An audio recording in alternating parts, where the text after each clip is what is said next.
she's so fine. Hell of her blows my mind. Hell of her lights my day. What's good, guys? Today is Wednesday, August the 30th, 2023. This video will be an update of sorts regarding the Rasheem Carter case coming out of Taylorsville, Mississippi. Just as a quick recap, even though I have spoke at great length about this case on this channel, Rasheem Carter was a 25-year-old black man who was working in rural Taylorsville, Mississippi as a contract worker for the Georgia Pacific plant there. And he called his mom, Tiffany Carter, in an absolute panic. Some white guys were following him in 3 trucks, he said, and they were yelling racial slurs. He had fear that they would hurt him. His mom, Tiffany Carter, lived about 2 hours away in the town of Fayette, Mississippi, and she stayed on the phone with Rasheem Carter as he went to the Taylorsville police station for help. She heard him tell the police officers that he was being followed, and he actually asked them for a ride back to his hotel in Laurel, Mississippi, which was about 20 miles away. This after he inquired if there was an Uber option, which there is not. Tiffany Carter heard an officer tell him no because Laurel was out of their jurisdiction. She heard someone say he couldn't stay at the station and that he had to leave. Now, the next morning, Rasheem Carter, still frightened, returned back to the police station. Again, he felt as if the officers brushed him off.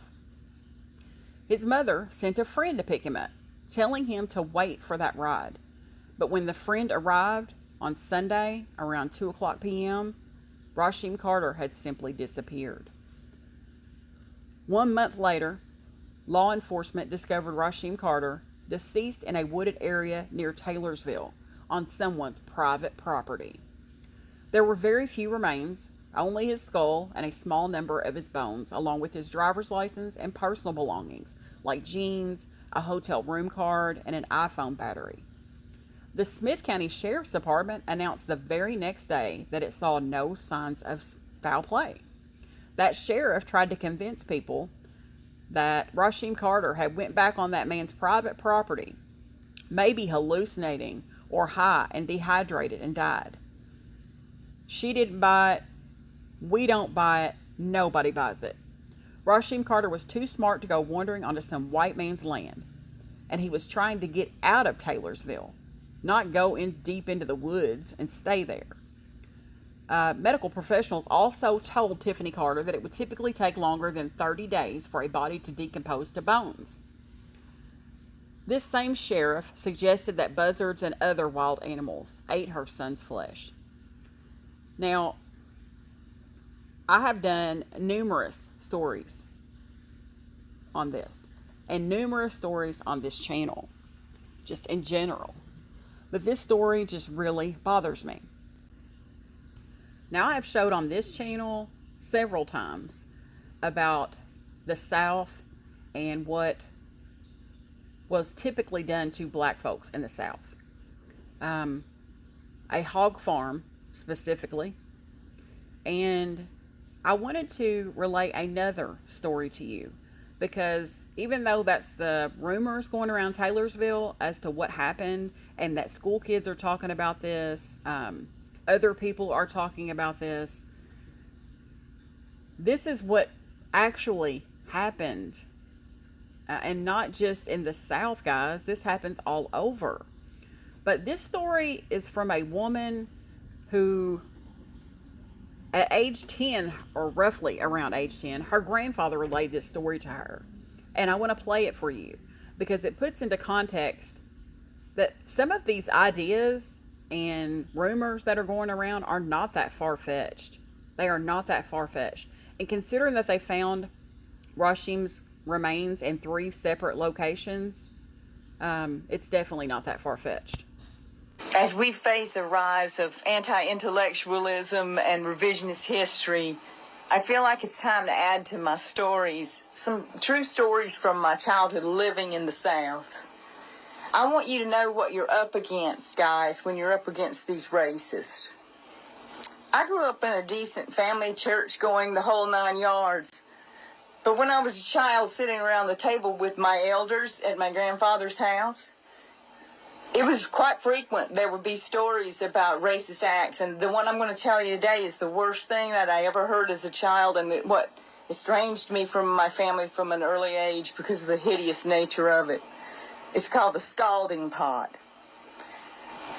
Once, when I was a child, I was arguing something with my grandfather about civil rights, and he just preempted the conversation, and he told a story that he found quite humorous. It was about his neighborhood in northern Forsyth County, North Carolina, near Winston-Salem, North Carolina, and how there was this black man who had done some malfeasance or crossed some sort of line, and all the people in that neighborhood, it was the Box Mountain neighborhood. If you know Winston-Salem, you know that. They were brought together, and there was a big old hog scalding pot. For those of you who aren't Southern, didn't grow up on a farm, a scalding pot is what you put the pork in, the pig, after it's been slaughtered, to scald off the skin and the hair off of the skin so that you can process the meat. It's a pretty grotesque thing. Well, apparently what they did was they took this living black person and they tied him up and they boiled him alive in this pot. And everyone in this little neighborhood, it was a big party. And this was in the early 70s, 1970s, when this story was told to me by my grandfather. I was under 10. His point was, I shouldn't view black people as human. So when you were fighting this new wave of fascism, this racist crap that is coming mainly from the South, but everywhere. It's in the Pacific Northwest, it's up north, it's all over, it's in Europe. Remember that who you were fighting. You were fighting people who see you as less than human. And when you do not believe someone is human, you don't have any qualms about doing things. Know your enemy. We need to get ready for the fight of humanity's life. The soul of our entire species is on the line. I challenge every white person out there who's ever heard a story like the scalding pot to share. Spread the word. There are now thousands of dollars in reward money for tips in the death investigation out of Smith County, Mississippi. The nonprofit You Are the Power is offering $50,000 to any person who provides the key tip that leads to a conviction in the case of Rasheem Carter's death. Carter's family and the organization held a press conference recently in Taylorsville, Mississippi to share more information about the reward money. Tiffany Carter, Rasheem's mother, said injustice anywhere is injustice everywhere. The murder of my son has shown me that what happens to any of us, anywhere in the world, had better be the business of all of us, said Tiffany. God is so much bigger.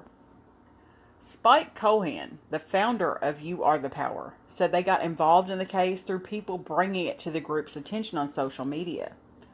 Someone here knows what happened, and it might take a financial reward to bring them out. But once we bring them out, we can get justice for Rasheem, said Cohen.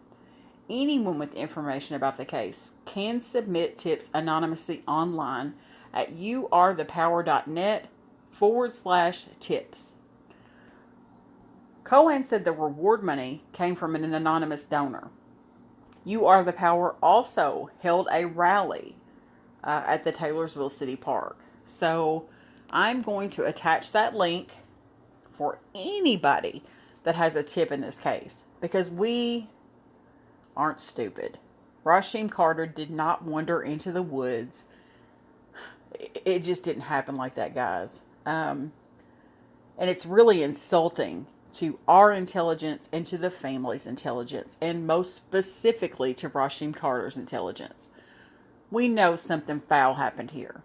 There's no doubt in anyone's mind.